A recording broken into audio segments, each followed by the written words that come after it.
Israel agrees to release thousands of Palestinian prisoners as the ceasefire holds. It's detained tens of thousands since its occupation of Palestine. Many have never been convicted of crime. So why has Israel arrested that many Palestinians? And has this policy served its occupation? This is Inside Story.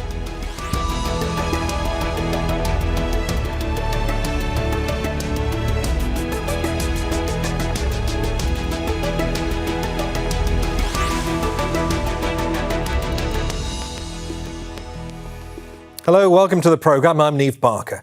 The ceasefire deal between Hamas and Israel is centred on the release of detainees, those taken from Israel on October the 7th and held by Hamas, and the Palestinians detained by Israel since then and during its occupation. Tens of thousands of Palestinians are held in Israeli jails, most of them without charge. Around 2,000 of them are due to be released. While mistreatment of detainees by Israeli forces has been documented for decades, it is reported to have increased dramatically since the war in Gaza began. So as well as international law, is Israel breaking its own laws in its arrest and treatment of prisoners? Why did it arrest and torture so many people during the war on Gaza? And is it using mass detention to maintain its occupation? We'll put these questions to our guest, but first, Imogen Kimber tells us more. Around 30,000 Palestinians from Gaza and the occupied West Bank have been detained by Israel since Israel began its war in October 2023. A fraction is due to be released as part of the ceasefire plan. 250 Palestinian prisoners, including those sentenced to life imprisonment, will be released, as well as 1,700 prisoners from the Gaza Strip arrested after the 7th of October. That will include all women and children held in Israeli jails. 400 children are detained, most have not been convicted of any offence. 251 people were taken captive from Israel by Hamas on October 7th. Of the 48 still held, most are believed to be dead and about 20 still alive. Returning all the hostages is something we must do. The government was supposed to do it a long time ago. But now that we're feeling perhaps it's the last one, it's amazing. Because we fight so much to get to this point. For both sides, the release of the detainees has been central to ceasefire negotiations. To Prime Minister Benjamin Netanyahu.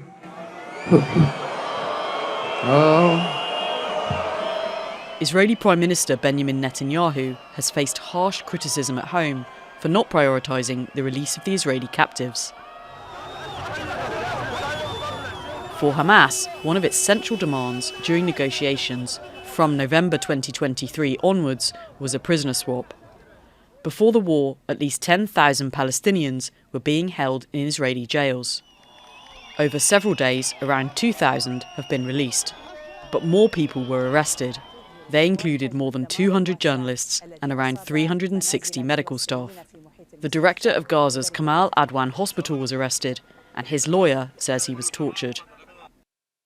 Torture, denial of medical care, sexual assault and death have been documented as intensifying in Israeli prisons since October 2023.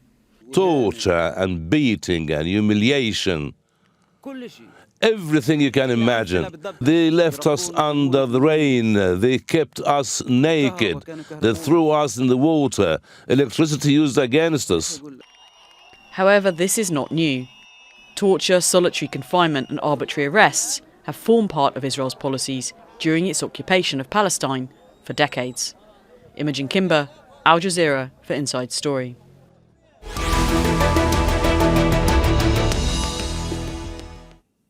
OK, let's bring in our guests. In occupied East Jerusalem, Naji Abbas is Director of Prisoners and Detainees at Physicians for Human Rights Israel.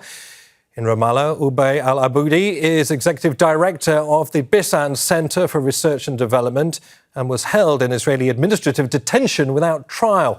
Also in occupied East Jerusalem, Milena Ansari is a researcher on Israel and Palestine at Human Rights Watch.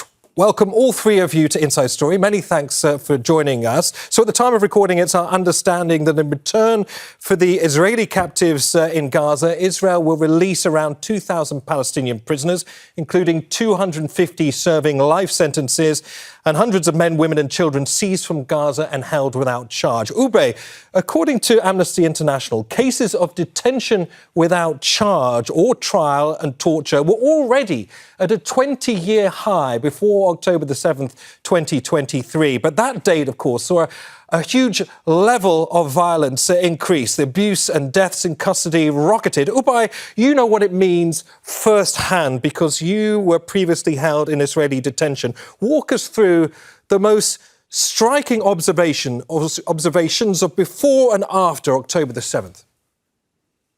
Well, I think that it's most important for people to understand that the Israeli carceral prison system is part and parcel of its occupation and apartheid, where Palestinians are dehumanized. We as Palestinians face a different set of laws than the ones that Israelis face. We face a different kind of courts, and we face, of course, military courts, military persecution. The idea behind Israeli prison systems is to dehumanize you as a human being. It takes you from your family, from your community as a Palestinian, labels you as a terrorist.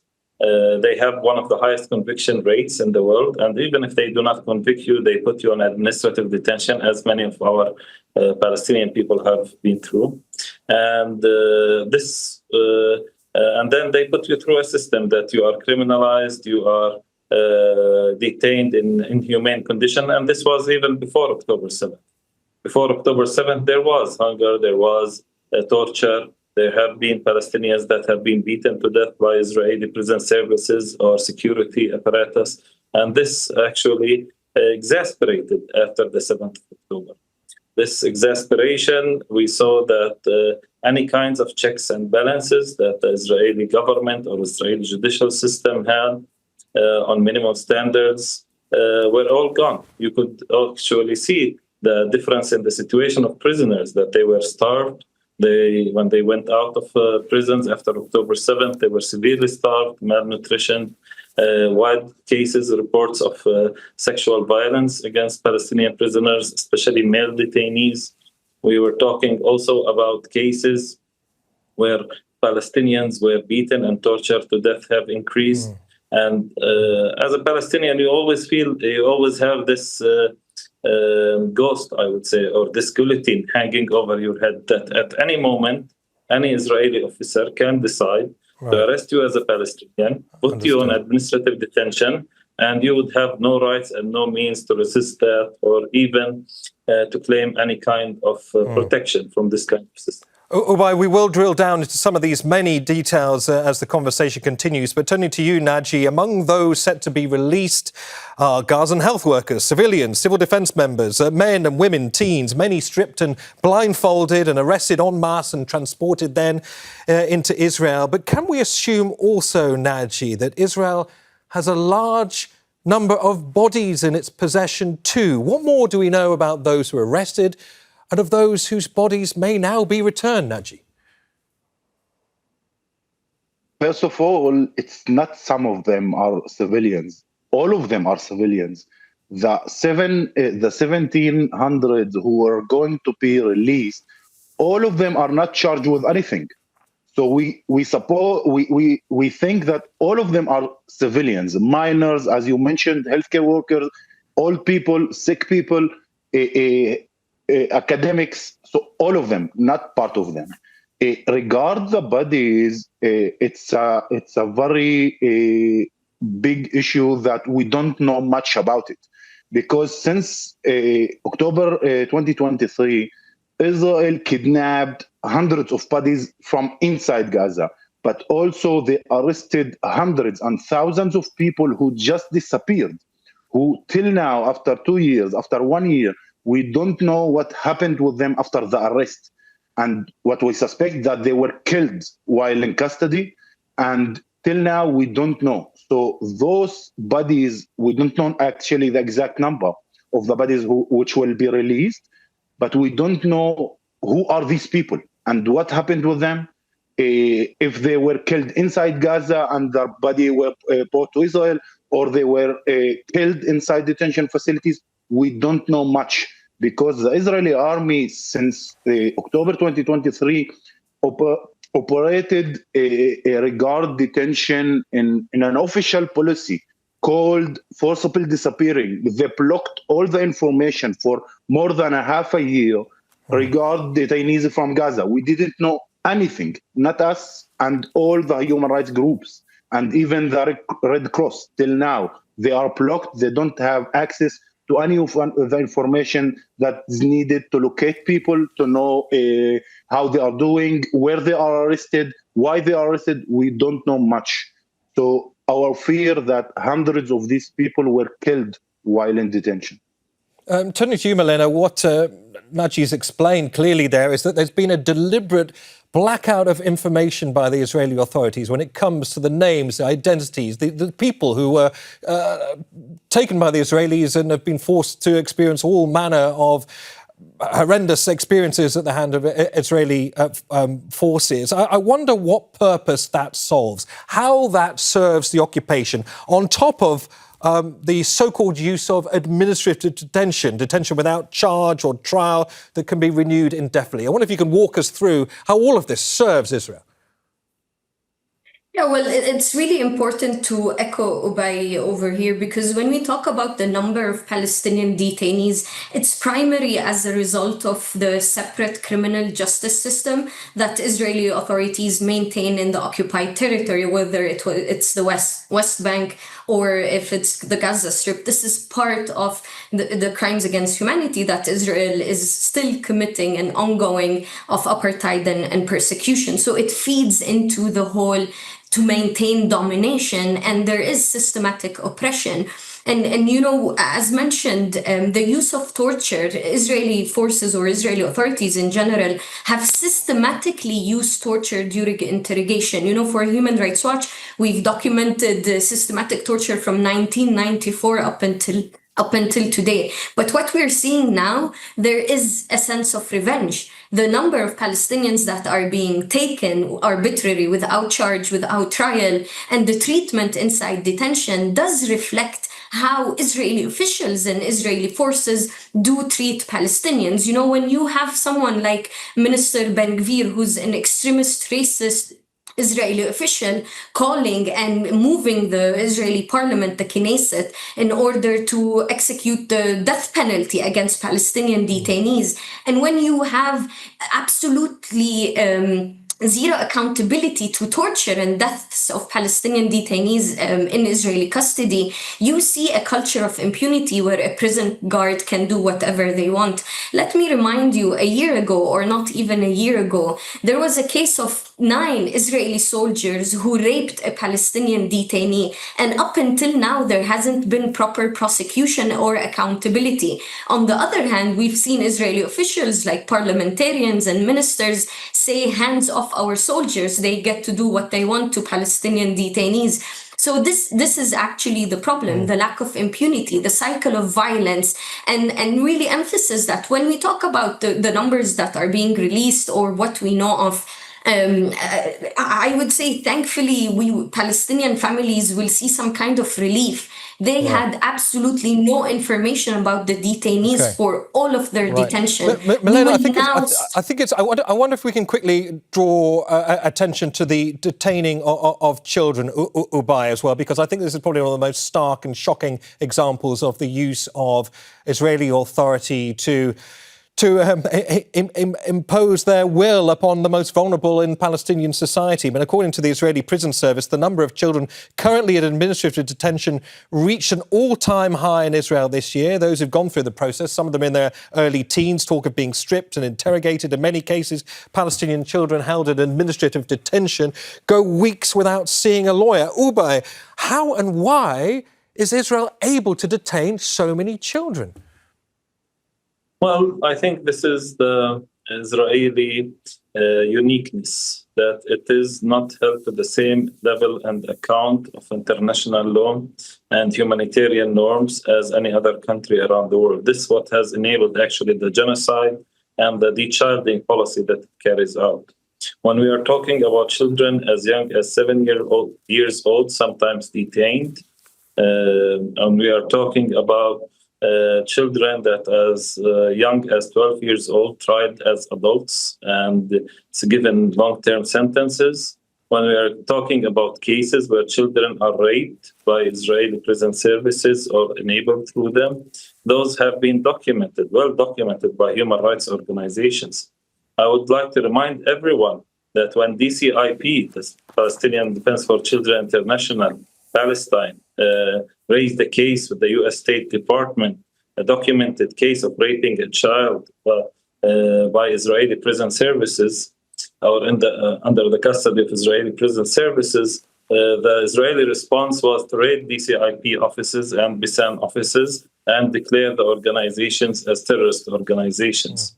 So what we are seeing is part of a systematic policy. And you can hear it actually even in some Israeli political circles talking live on television, saying that we should target Palestinian children because they will grow up and become terrorists. This dehumanizing rhetoric is not actually far away from Israeli mainstream discussions and mainstream television and media. This is all over the place. I think it's also probably worth pointing out that Israel is a signatory to the UN Convention on the Rights of Children, 1991, that precisely states that children should only be deprived of their liberty as a measure of last resort and must not be unlawfully or arbitrarily detained. Naji, I wonder if I can turn to you, because a huge element to this story is what life may be like for these people who are released. Some are returned to Gaza, others will go to the occupied West Bank, but many report being rearrested, or this continual process of intimidation by Israeli forces. Can you shed some light on that for us, Naji? Actually, these policies of oppression start from the minute one after the Palestinian prisoner is getting released, by threatening his family, by threatening his sons, his wife, his father, not to celebrate, not to act as humans. As Ubai said, they are denying Palestinians from acting as humans by celebrating the freedom of their family member. And in many cases, family members are being arrested. Fathers and sons and brothers are being arrested for celebrating the freedom of their family member. And in a lot of cases, dozens of cases, the detainees itself are being arrested again and being sent to administrative detention in most of the cases. Like dozens of the prisoners who were released in the last deal in January already got arrested again, and they are now detained under administrative detention. So it's not just the arrest, it's the detention. It's after the detention, the Israeli occupation is using all these tools for just one reason, to oppress the Palestinian people. So a cycle of repression, followed by resistance, followed by intimidation, followed by rearrest, that appears right now to be never-ending. Milena, an interesting observation here, because Israel's own state comptroller for prisons produced a report based on the visits that they made. It said the Palestinians face, among other things, unbearable overcrowding, poor sanitary conditions, bad hygiene, pest infestations, insufficient ventilation, a lack of basic facilities. All of that, of course, aside from the allegations of beatings, of rape, of starvation documented by other human rights groups. Some inmates report being kept pretty much in the dark throughout daytime, being forced to eat grains of uncooked rice. I mean, to say that Israeli society didn't know what was going on, given this report was produced by a state organization, I mean, what does that say to you, Milena? Yeah, it's the repeated over and over, we didn't know, there's no reporting, which is basically an excuse not to act, an excuse not to actually take action.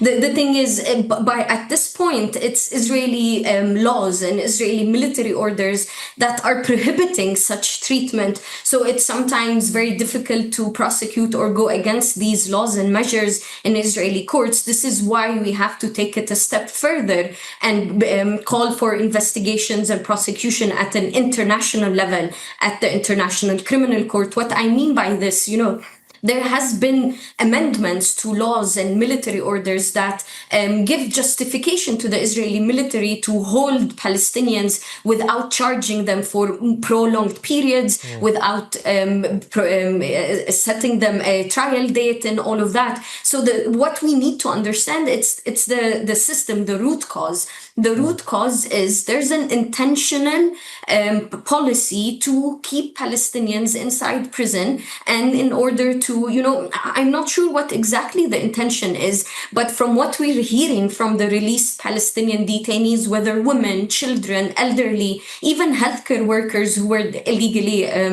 arrested from Gaza, they all sense there's a sense of revenge, there's a sense of retaliation that's happening. So it's basically not only lack of food, lack of water, overcrowding, but the torture, the abuse, the humiliation, the threats of death, all of it. This does reflect, to be honest, the society.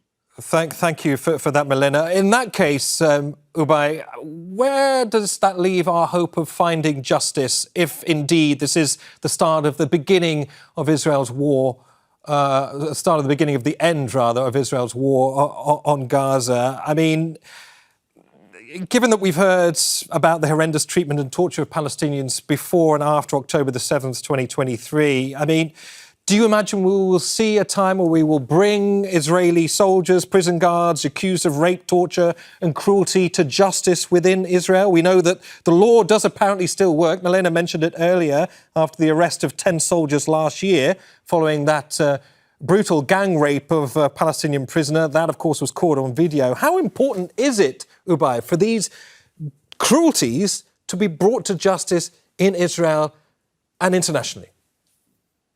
Well, Israel is unable to bring itself to end these cruelties because they don't want to end the colonization of Palestine or the subjugation of Palestinians.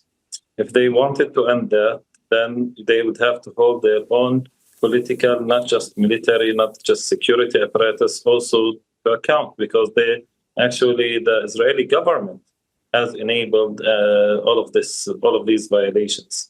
The Israeli system itself, judicial system, we call it democratic for Jews because it preserves democracy, it protects the rights of Jews, but Jewish for Palestinians. As Palestinians, we are viewed as terrorists, as outsiders. But as Palestinians, you need to understand that when Israel arrests Palestinians, it arrests the creme de la creme of the Palestinian society. Doctors, academics, researchers, NGO workers, all of those are being arrested. Well, interesting on that point, Ubai, if I may interrupt, because on that point, Naji, turning to you, because several high-profile names have been discussed in this exchange across the Palestinian political spectrum, from moderates to armed fighters, members of Fatah, the Popular Front for the Liberation of Palestine, the secular Marxist movement, of course, as well as senior Hamas figures. The name Marwan Barghouti has been mentioned, although we understand his name has now been removed from a possible list. What would it take for the Israelis, Naji, to release one of these high-profile, potentially future leaders of the Palestinian people? That's it, because the whole story, the story didn't begin in October 2023.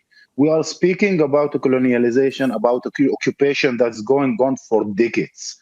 And the main goal of the Israeli occupation is to make sure that the Palestinian people don't have the plans for the future, don't have the opportunities, don't have the political atmosphere, the political leader, the political parties acting on the ground for their liberation, for their own state, for their freedom.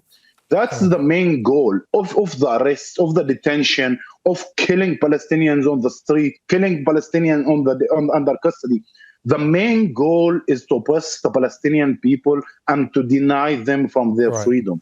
And denying the release of the Palestinian leaders, Marwan al-Barghouti and Ahmed Sadat, or even Dr. Hussam Abu Safiya, a Palestinian simple, became a Palestinian simple after his arrest. All these policies are meant prevent the Palestinians from dreaming and planning their future, their political future. Naji, just to remind our viewers, Mohamed Barghouti, sometimes referred to as the Palestinian Mandela, is currently serving 5 life sentences plus 40 years for his role in the Second Intifada. He remains, of course, a senior figure in Fatah. I wonder if we could, Ubai, as we reach the end of this discussion, cast ahead a little bit, because there is a fear, isn't there now, that the fate of Palestinians languishing in Israeli detention, men, women, children, the innocent, may well be forgotten now that the world focuses on the release of Israeli captives from Gaza, now that the attention of Donald Trump perhaps potentially wanders elsewhere. Do you think there needs to be, as the peace summit in Sharm el-Sheikh starts this week, more joined-up international concerted effort to shine a light on the welfare of these prisoners in Israeli detention? Ubai. Well, the number one thing that is absent from the peace summit in Sharm el-Sheikh is the Palestinian agency. We're not seeing representatives of Palestinians being there. And one thing that will not vanish after this genocide has ended against Gaza, or the attention of the world has ended, is the Palestinian people and our hopes and struggles for freedom. As a people, for over 100 years, we've been calling for freedom and using every available means, whether violent or non-violent, to call for freedom, for liberation, for the end of colonization, for self-determination, and for the freedom, of course, for our prisoners. And people need to understand, even globally, and this should not be missed, that without guarantees for justice, for freedom, for Palestinians, there can never be peace. Peace with the absence of justice is just a continuation of apartheid, continuation of colonization, continuation of injustice. And history has taught us, and this is not just for the Palestinian people, this has for every people around the world, but that people suffering from injustice will rise up against this injustice. So our call for Sharm el-Sheikh is always put the Palestinian core demands at central at any peace plan. The right to self-determination, ending the apartheid regime, ending the colonization. Those are 3 intricate, and those cannot be achieved without a mass release of every Palestinian being held today by Israel. Those are not criminals. There wouldn't be any Palestinian prisoner if it weren't for the presence of the occupation. This is a fact of history. OK, Ubai, many thanks for summing up the hopes and the aspirations of the Palestinian people at this crossroads in their history. A history, of course, that has often been written by others rather than the Palestinians themselves. Ubai Al-Aboudi, Milena Ansari, Naji, Abbas. It's been an absolute pleasure to have you on Inside Story. Many thanks. And thank you too for watching. You can see the programme again anytime by visiting our website, aljazeera.com. And for further discussion, go to our Facebook page. That's facebook.com/AJ Inside Story. And you can also join the conversation on X. Our handle is @AJ Inside Story. From me, Neave Barker, and the whole team here in Doha. Bye for now.